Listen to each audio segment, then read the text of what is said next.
deixou sua glória, foi por amor, foi por amor. E o seu sangue derramou, que grande amor. Naquela via dolorosa, se entregou. Declara: eu não mereço, mas sua graça me alcançou. Declare: eu me rendo ao seu amor, eu me rendo ao seu amor, eu me rendo ao seu amor, eu me rendo, eu me rendo. Deus Emanuel, estrela da manhã, Cordeiro de Deus, pão da vida, príncipe da paz, grande El Shaddai, Santo de Israel. Erga a tua voz e cante: Galileu,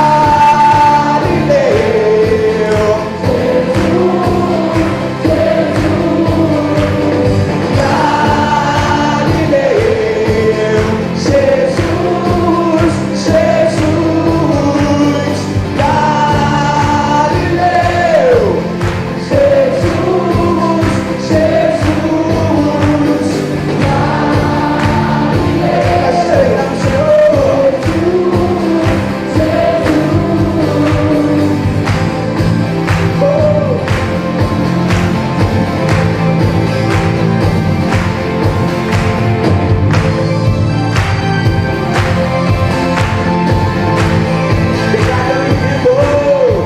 eu me rendo ao seu amor, eu me rendo ao seu amor, eu me rendo ao seu amor. Declarei: eu me rendo, eu me rendo.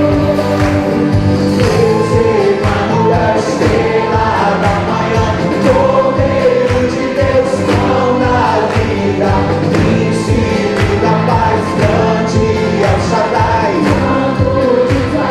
luz é da tua voz que cante: Galileu, Jesus, Jesus, Galileu, Jesus,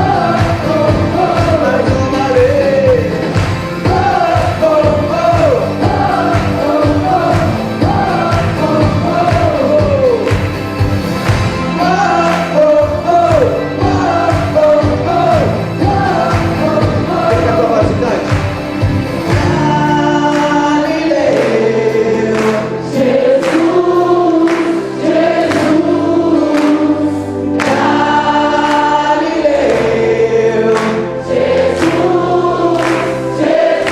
mais forte: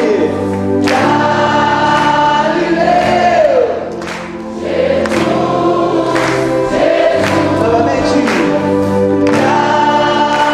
Galileu, oh, aplauda o nome desse Deus, aleluia. Quando nós passamos a conhecer esse Deus, esse amor, nosso coração arde e a gente decide prosseguir a esse Cristo, a fazer a diferença, que essa seja a sua decisão, que essa seja a minha decisão nessa noite. Vamos continuar celebrando o Senhor com alegria?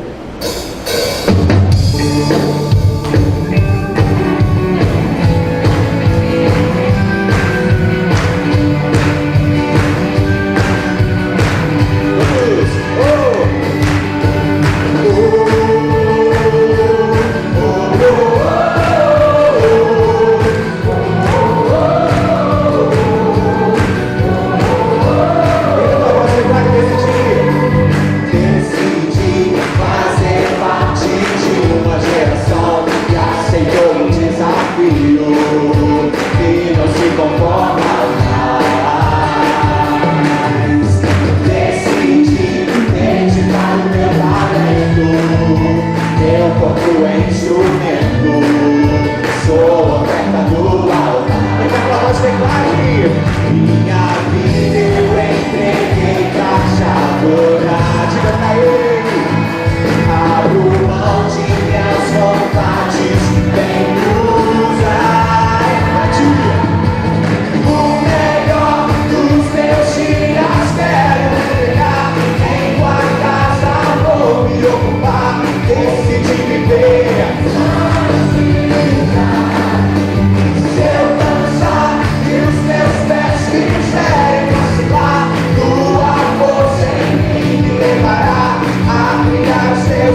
Tua força em mim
paixão no olhar, sorriso de criança, perfume de um amor, testemunho em silêncio criador. Montanhas e os vales, rios até o mar, mãos estendidas dando paz, estrelas a brilhar, ofertas de amor, testemunho em silêncio, amor do Criador. As cores do arco-íris, brisa murmurar, passos que eu der paixão no olhar, sorriso de criança, perfume de um amor, testemunho em silêncio criador. Montanhas e os vales, rio até o mar, mãos estendidas dando paz, estrelas a brilhar, ofertas de amor, testemunho em silêncio, amor do Criador.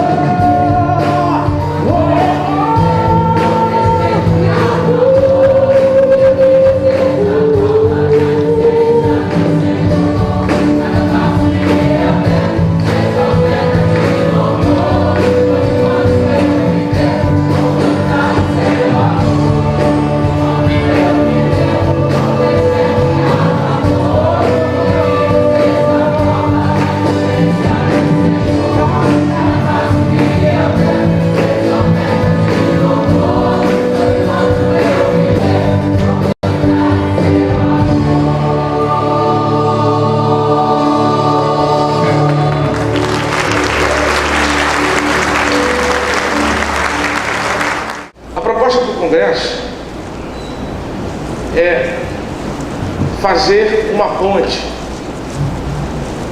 do passado com o presente. Ainda em obras, 500 anos da Reforma Protestante.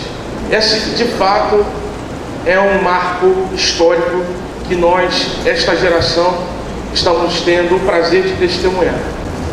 Nós não tivemos o prazer de testemunhar o centenário, o bicentenário. Ou tem alguém aqui que testemunhou o centenário da Reforma? Tem alguém aqui? Não, né? Tem alguém assim, tão antigo assim aqui? Não, né? Tem gente que parece que é tão antigo assim, mas não é na verdade. Tem gente que você vê na igreja há tantos anos que você pensa, não, esse daí foi companheiro de Adão no Jardim do Éden. Ela riu ali porque ela lembrou de alguém. Algum nome veio à sua mente, eu estou vendo. Mas irmãos, nós temos o privilégio de testemunhar esse marco histórico.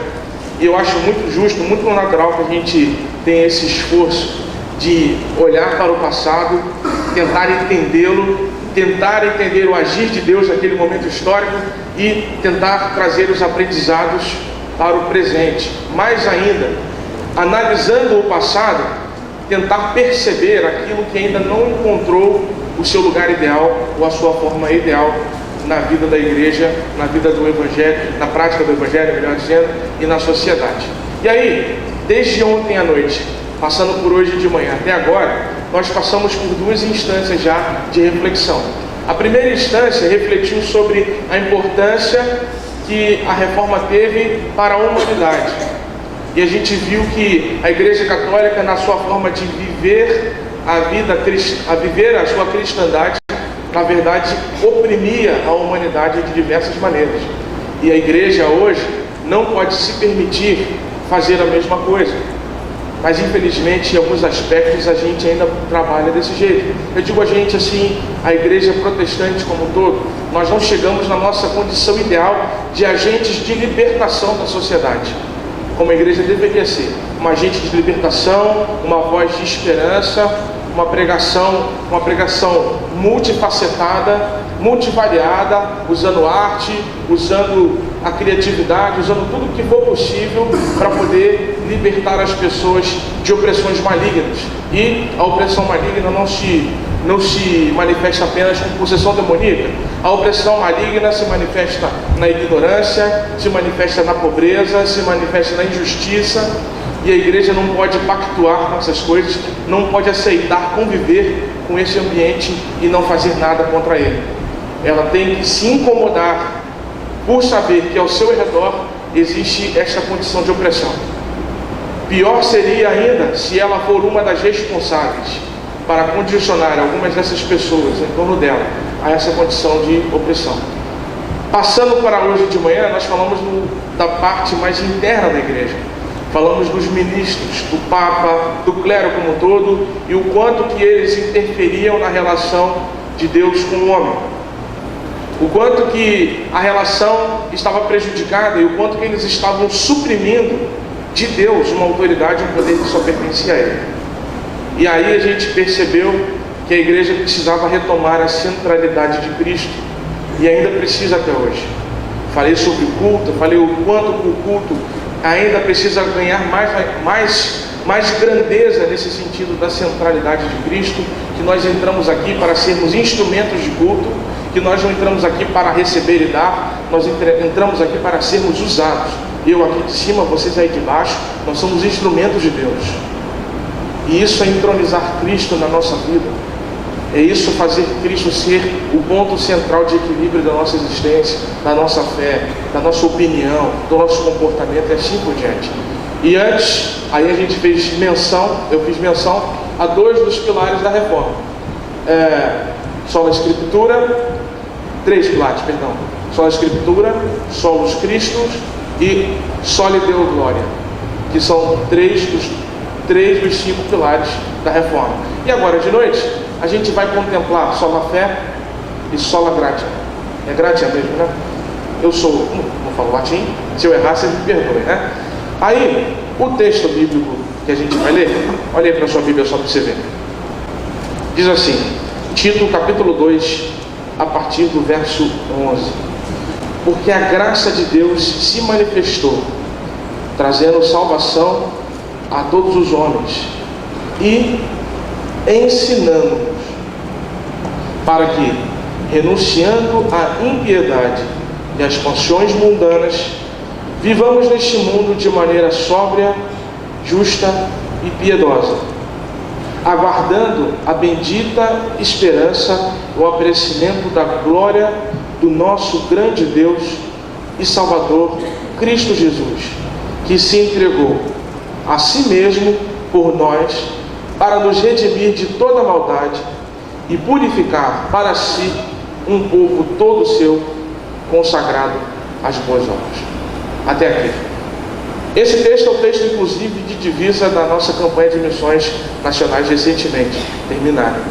Irmãos, esse é um texto de esperança. O texto bíblico, a mensagem bíblica de salvação, é uma mensagem de esperança.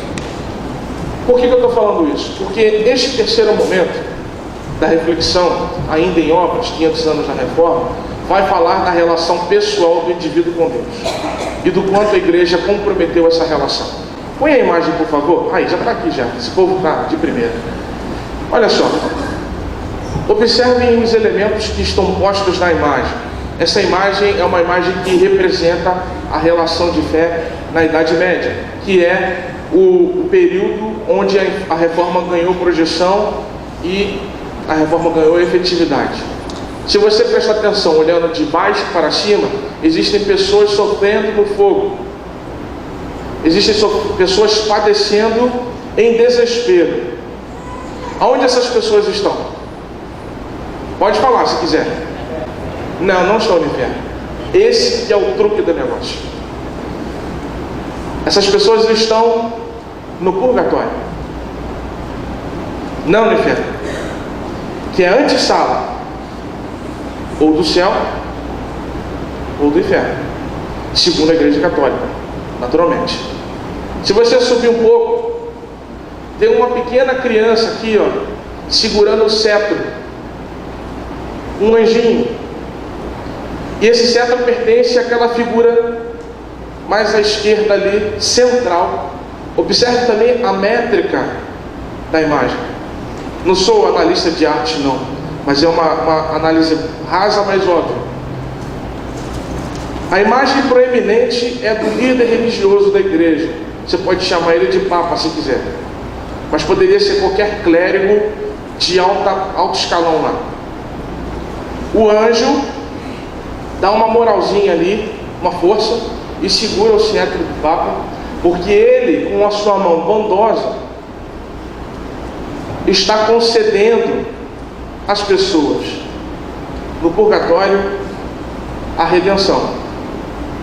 E a partir do gesto de aprovação, de condução do clérigo, os anjos vêm do céu e resgatam as pessoas.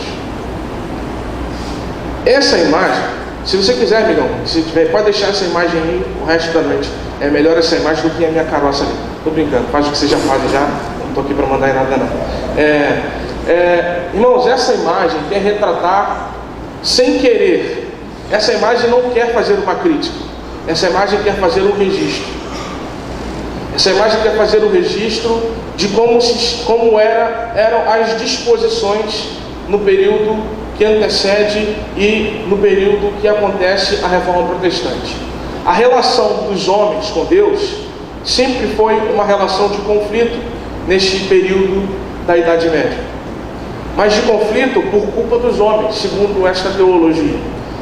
Se liga só no cardápio: peste, fome, guerras, superstições, medo, miséria, impostos, imposições, perseguição, privação de liberdade. A vida na Idade Média do cidadão comum, e quando eu falo cidadão comum, entenda os pobres, era infernal. Infernal. Não só por conta das condições inadequadas de vida, mas também porque dentro deles pairava uma permanente sensação de culpa e uma permanente sensação de desespero. Culpa e desespero alimentados, estimulados e afirmados pela igreja. Então o que a igreja estava fazendo? Estava criando uma relação das pessoas com Deus baseada no medo, na culpa e no desespero. As pessoas olhavam para Deus e viam um juiz severo, pronto para cobrar das pessoas o preço dos seus pecados. E nessa história toda, aquele que fazia o papel de mocinho, já saiu dali, era o clero, o líder da igreja, porque ele bondosamente, ao custo de algumas moedas, concedia perdão e um pouquinho de paz de espírito. É verdade que esta paz de espírito durava muito pouquinho. As pessoas compravam o perdão dos seus pecados com dinheiro, segundo a teologia daquela igreja. As pessoas pagavam pelos seus pecados com penitências, rezas incessantes, até autoflagelo, tudo porque a igreja dizia que as pessoas eram inimigas de Deus. E Deus não era o culpado dessa relação, as pessoas eram culpadas. E aí eu digo para vocês, foi este sentimento de desespero, esse sentimento de inadequação, este medo da danação eterna no inferno, foi o sentimento que levou Lutero para o mosteiro. Enquanto o Lutero ele teve uma vida muito sofrida, muito difícil, não porque a sua família era extremamente pobre, a sua família sim, não era tão abastada, mas porque a sua família era muito rígida com ele. A educação dele foi feita com muito rigor. Quando ele foi para a faculdade de Direito, pelo desejo do seu pai, para ele conseguir comer, para ele ter um pouquinho de dinheiro, ele tinha que cantar nas portas das casas das pessoas. Tamanha a dureza e a rigidez com a qual ele era educado. Não só nesse período universitário, mas também no período das escolas. Sempre que cometia um erro, já trazendo um pouco para o nosso tempo, uma reguada na cabeça. Então a educação, a formação de Lutero foi essa formação de erro e punição, erro e punição, erro e punição, sofrimento, sofrimento, sofrimento. O que aconteceu com a cabeça dele? Ele passou a acreditar, como todas as pessoas acreditavam, que elas eram miseráveis diante de Deus por conta dos seus pecados, e que Deus as detestava porque eram pecadores. Esta é a mentalidade, esta é a imagem de desespero, não só de Lutero, mas das pessoas. Para encontrar um pouco de respostas, de paz de espírito, Lutero entra no mosteiro para se tornar um padre, porque ele imaginava que lá, desfrutando da condição de clérigo, ele talvez pudesse ter mais paz interior, mais tranquilidade com relação ao destino da sua alma. Mas o que aconteceu com Lutero? Ele não tinha paz, mesmo sendo religioso. Lutero encontrou paz quando entendeu o texto de Romanos 1,17. Porque nós somos salvos pela fé. Então eu quero que a gente se apegue nisso aí. A reforma foi necessária no passado, porque a relação das pessoas com Deus é completamente oposta daquilo que Deus gostaria que fosse. Não é assim que Deus se mostrou à humanidade no Novo Testamento. Vou dizer mais, não é sequer assim que Deus se mostrou à humanidade no Antigo Testamento. Não era assim. Mas a Igreja Católica estimulou o medo, sabe por quê? Porque é mais fácil manobrar uma congregação que teme coisas que não conhece. E aí a gente até entra um pouco naquilo que eu falei de manhã. A ignorância que a igreja proporcionava para a população na época. A ignorância trazia o medo, e o medo a dependência. E pessoas que dependiam por medo da igreja estavam sendo usadas de forma covarde para somente saciar ambições particulares de uma igreja que queria poder e não servir a Deus. Então, olhando para o passado, a reforma foi importante porque ela aproximou Deus da humanidade. As pessoas não achavam que isso era possível. Culpa, sempre culpa, e quase nunca graça. E aí, trazendo para os nossos tempos, a gente pode pensar: nossa, isso daí é muito do passado, isso não acontece mais hoje não. Deixa eu contar duas histórias para vocês. A primeira delas, eu vivi essa experiência, deve ter mais ou menos uns 10 anos, 12 anos atrás. Estava eu num projeto missionário em São Paulo. Alguns amigos, um projeto missionário da Juventude Batista do estado do Rio de Janeiro, a Jubério. E aí a gente estava batendo de casa em casa e evangelizando as pessoas. A gente bateu numa portinha muito pequenininha mesmo. A casa parecia que tinha uns 1,80 m de altura, assim, muito pequenininha. A porta quase que ficava no teto, a altura da porta. A gente bateu naquela portinha, uma casa muito humilde, algumas plantas meio maltratadas assim, do lado da porta. Uma imagem triste, medonha até. Mas a gente bateu na porta, saiu uma senhorinha de lá de dentro. Muito simpática, muito educada. Mas uma senhorinha que tinha estampada nela a face do sofrimento. Estampada. Não sei se você já encontrou uma pessoa assim. Pensa aí na sua memória. Busca aí na tua memória.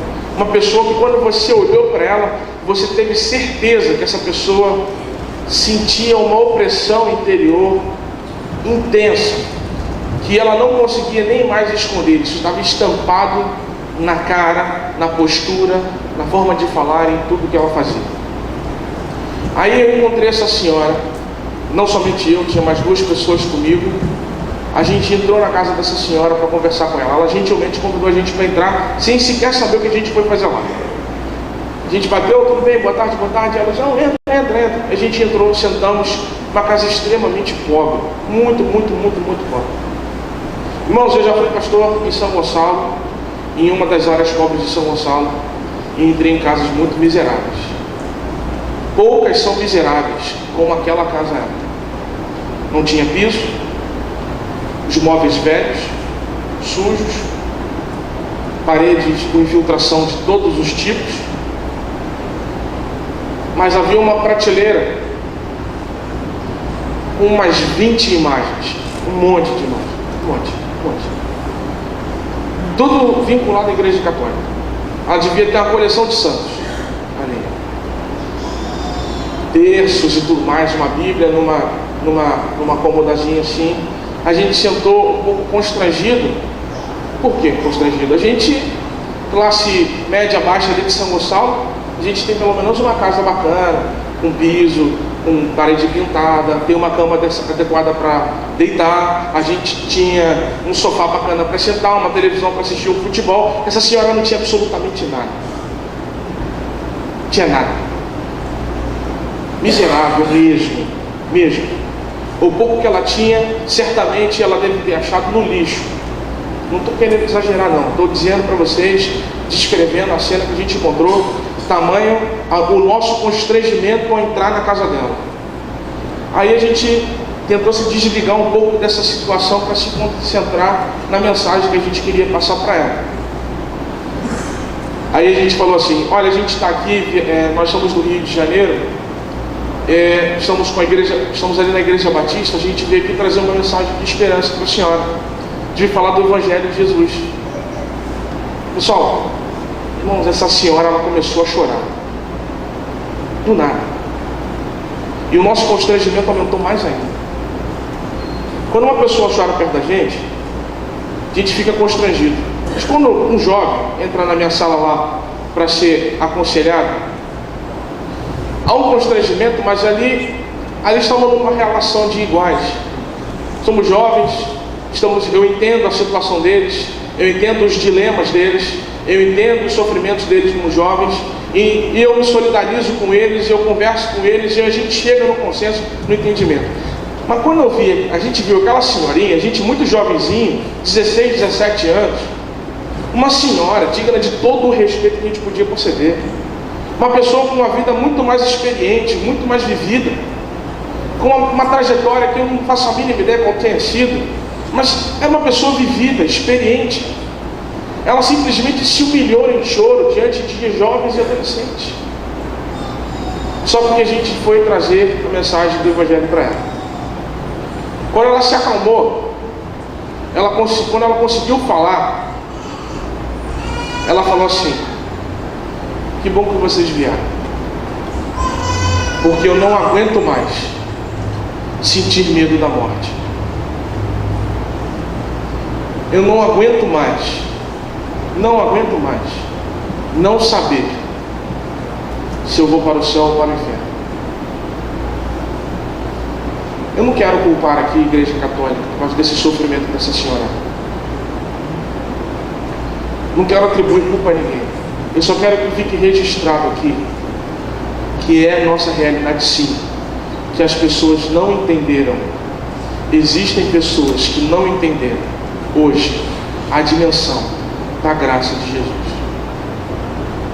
Nós precisamos insistir com aquela senhora, de que a fé que ela tinha em Deus, porque ela tinha fé em Deus, e essa fé em Deus não foi suficiente para ela precisou apelar para aquele monte de santo lá, que a fé exclusiva que ela tinha em Deus era suficiente para lhe garantir salvação.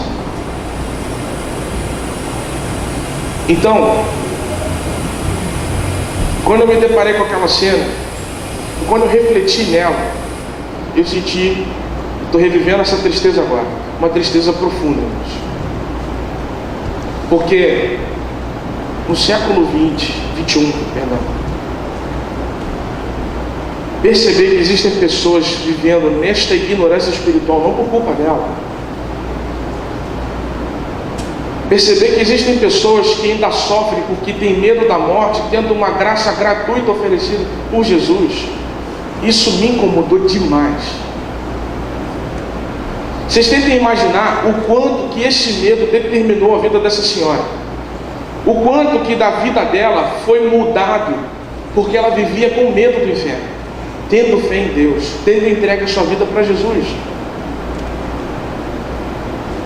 Quantos dias de choro e tristeza que ela não viveu, com medo do julgamento de um Deus severo.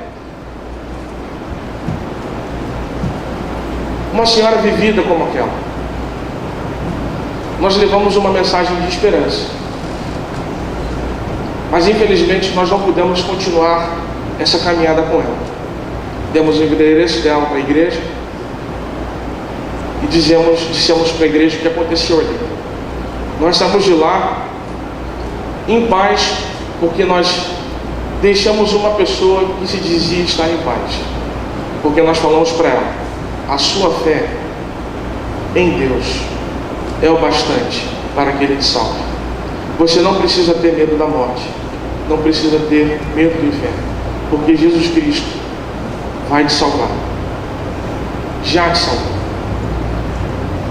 Um segundo exemplo, essa é uma história mais curtinha, esta mais recente, 2 anos, 1 ano atrás. Conheci um senhor que não conseguia dormir. Não conseguia dormir. Só conseguia à base de remédios. Até hoje ele tem muita dificuldade de dormir. E muitos problemas de saúde, muitos problemas de saúde. Coluna, já é idoso já, seus 70 e poucos anos, mas coluna, enxaqueca. Fala aí pro pessoal as doenças da antiguidade, por favor. Ele tinha quase todas. Ele tem quase todas. Mas irmãos, uma pessoa do bem, de caráter, trabalhadora, um monte de doença.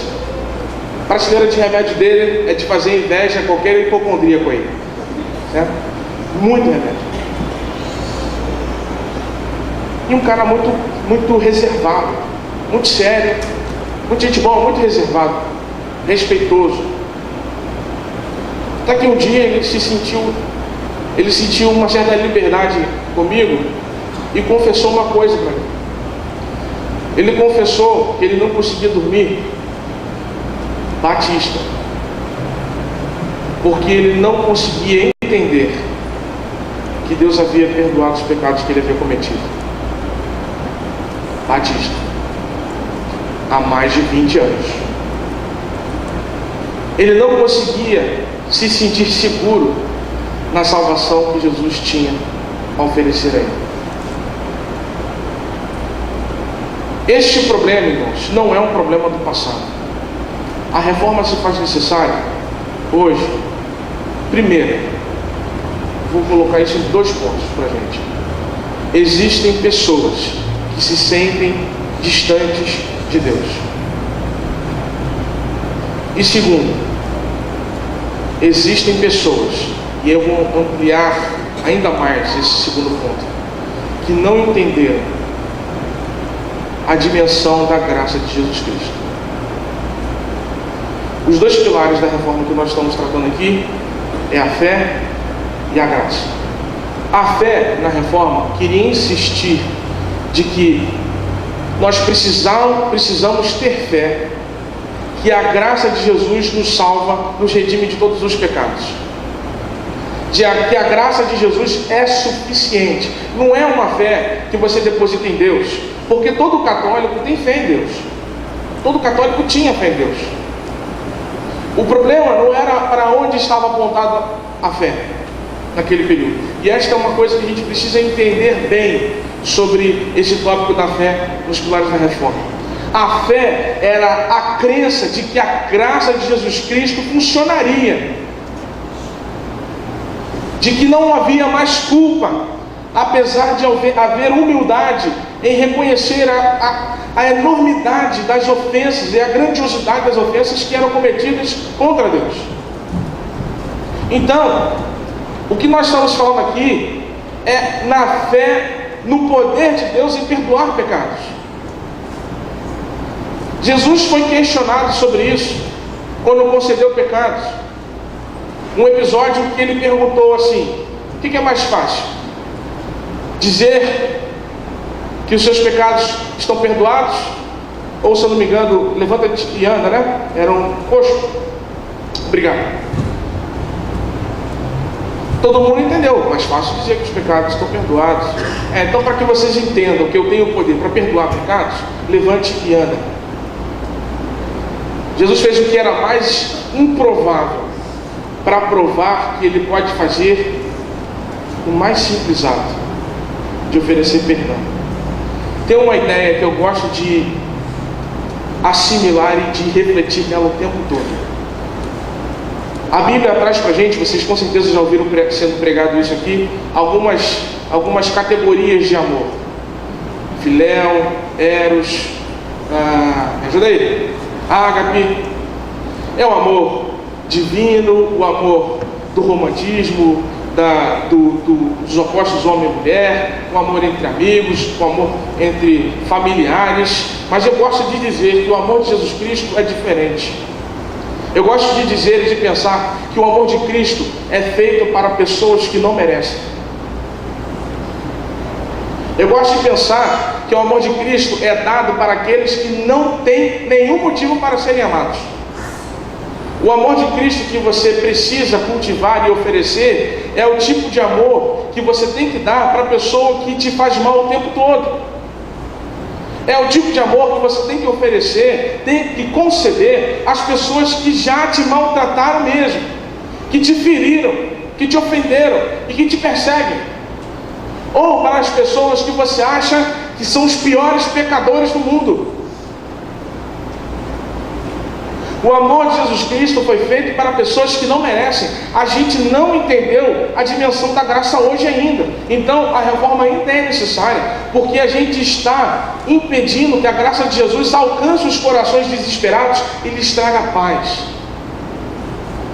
Irmãos, pecado traz culpa, e culpa mata. Nossa mensagem tem que ser mensagem de perdão e não de julgamento. Então eu trago uma aplicação para hoje. A reforma ainda é necessária, porque ainda existe muito mais a figura dos juízes da fé do que dos perdoadores ou dos misericordiosos da fé.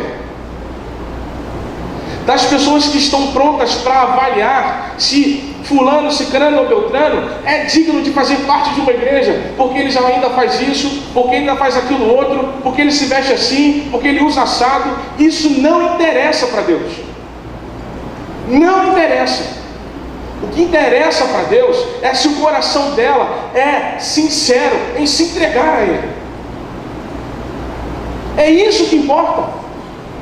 Se ele vai continuar fazendo o que está errado, se ele ainda tem que aprender, se ele não é capaz de mudar, o tempo pertence a Deus e é Deus que vai fazer a obra dele. Mas Deus está preocupado naqueles que confessam o seu nome. Jesus quer que as pessoas confessem que Ele é o Salvador. A gente não entende que Jesus pode perdoar alguém que diz que é crente e continua roubando. A gente não entende que Deus não pode perdoar um homossexual que ainda sente atração por homens, mesmo que a cabeça dele queira fazer diferente e o corpo dele faça o errado. A gente não aceita que ele seja salvo. Mas o que Deus espera é uma mudança aqui. E que essa mudança chegue aqui. Porque primeiro Deus quer libertar as pessoas da culpa, porque a culpa mata, consome, joga no chão, derrota, oprime, tira qualquer possibilidade da pessoa mudar. Qualquer possibilidade. Se a pessoa não tem esperança, ela não vai mudar. Se você tirar a esperança da pessoa, ela não vai acreditar que pode melhorar, porque ela não tem mais motivos para melhorar. Se a gente diz que Deus perdoa e quer ela mesmo errada, ela tem esperança, ela tem uma razão para mudar de vida, porque Deus me quer e me aceitou. Ou seja, Deus não está esperando ela mudar para Ele aceitá-la. Deus está esperando que ela queira ser aceita e que peça para Deus aceitá-la. Se ela quer e pede, Deus vai ajudá-la através do Santo Espírito e da Igreja de Cristo a fazer ela mudar de vida com o tempo, que dure 20 anos. Mas o coração dela está em paz, porque ela entendeu a dimensão da graça de Jesus.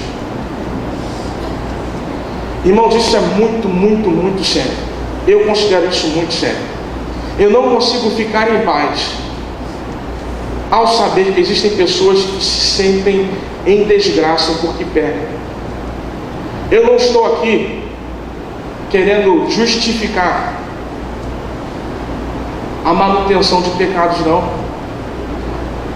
Insisto, porque Deus conhece o coração do pecador, sabe se é ser vergonhice ou se é fraqueza. Deus sabe, e a Ele importa saber, a mim não importa.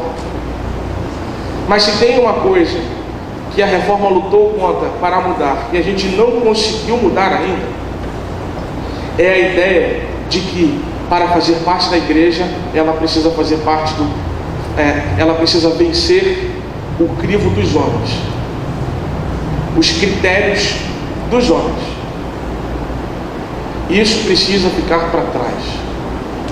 Nós não temos critérios que sejam dignos, justos, biblicamente justificados para impedir que uma pessoa faça parte ou não de uma igreja.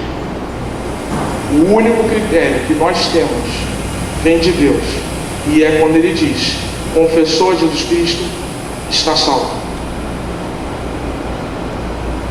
Não é o batismo que salva, não é a mudança de vida que salva, é o arrependimento e o desejo de viver com Cristo. O batismo que João Batista praticava, foi bom citar ele, era o batismo do arrependimento. Porque, segundo ele, em uma linguagem profética, aquele que batiza com o Espírito e com o fogo estava por vir. O critério de João Batista é que as pessoas se arrependessem dos seus pecados e desejassem viver de acordo com aquele que estava por vir, porque não queriam estar naquele seleto grupo que seria queimado no fogo do julgamento. O batismo de João Batista não contempla uma mudança imediata de vida.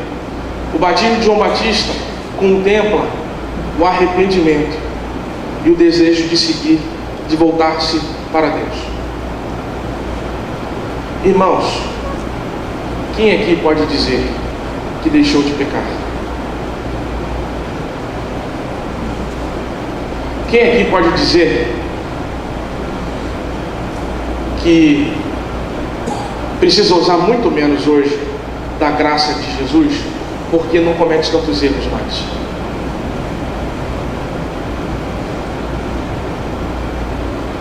Quem aqui tem a ousadia de dizer que o pecado que ele comete é menos pior do que o pecado que outras pessoas cometem?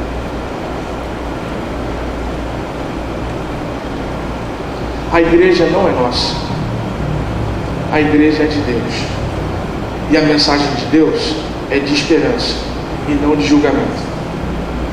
Sim, faz parte do conteúdo teológico o aviso, a exortação de que um dia haverá juízo, mas o Evangelho de Jesus Cristo é o Evangelho do Reino, e o Reino é uma mensagem de esperança.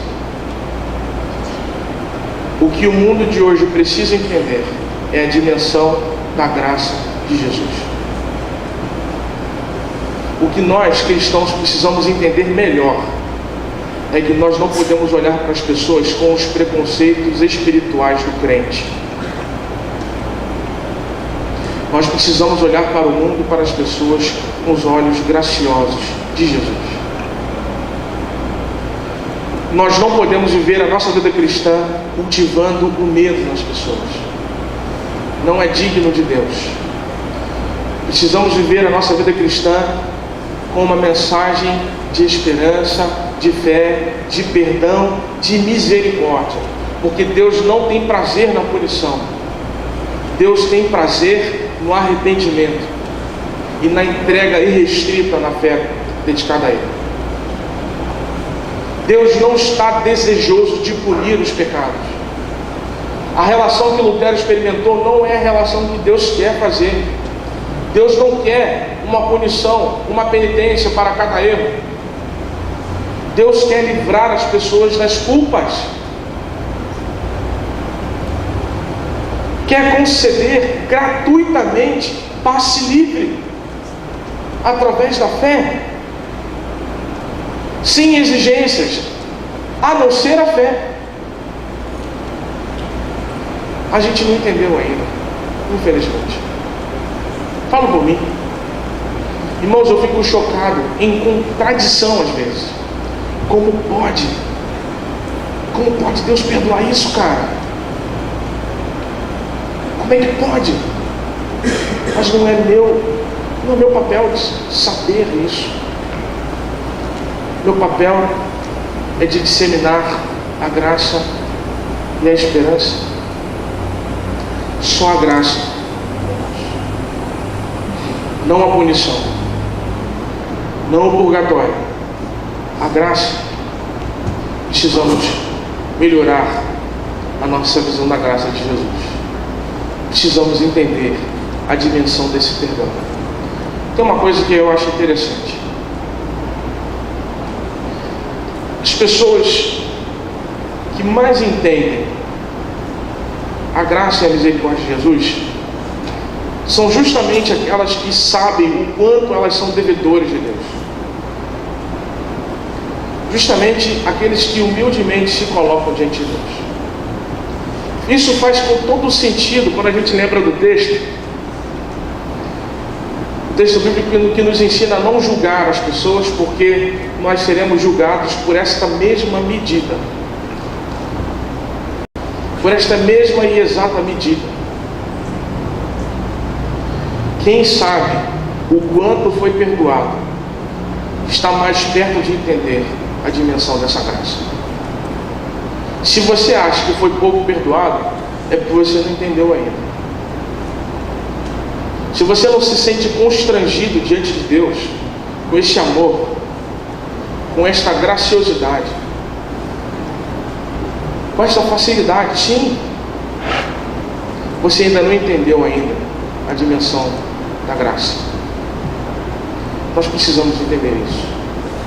Porque, irmãos, a mensagem de Jesus Cristo não é mensagem de medo, é a mensagem de esperança. Feche os seus olhos, por favor, e fale com Deus, porque Ele falou com você nesta noite, não fui eu.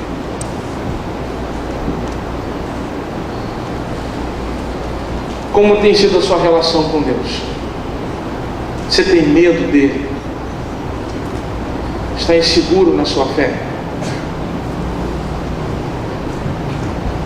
Ainda tem medo do inferno? Duvida daquilo que Deus pode fazer pela sua alma? Quero trazer para você uma mensagem de paz hoje. A graça de Jesus é suficiente para te perdoar em tudo que você fizer. Coloque a sua fé em Jesus. Entregue sua vida a Jesus. Se você não aceitou Jesus Cristo ainda como seu Salvador, aquele que lhe garante segurança à sua alma, entregue a sua vida para Jesus hoje.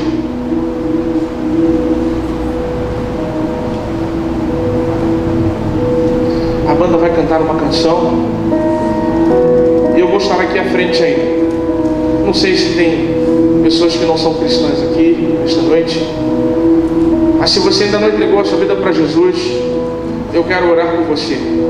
Enquanto essa música estiver sendo tocada e cantada, eu te convido a estar aqui à frente, porque eu estarei te esperando. Se houver alguém que quer entregar a sua vida a Jesus hoje, não tenha medo, não tenha vergonha, entregue a sua vida a Jesus. E se você que ainda vivia com medo, ainda tinha dúvidas sobre o poder dessa graça, sinta a paz da salvação que Jesus Cristo tem. Estou esperando você nesse gesto de coragem de entregar a sua vida para Jesus.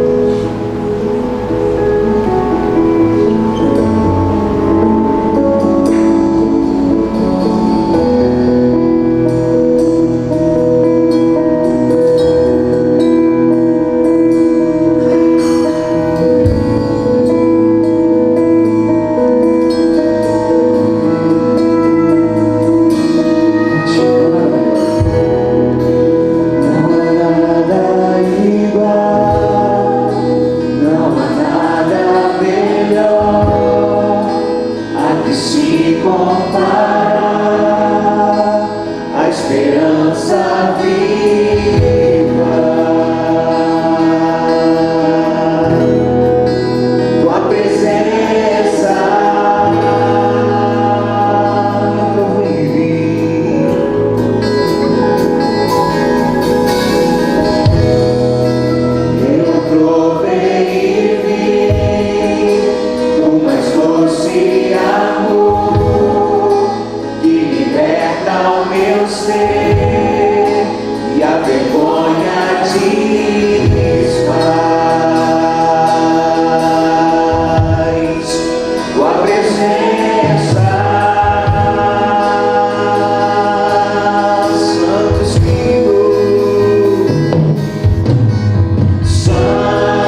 Vem inundar e encher.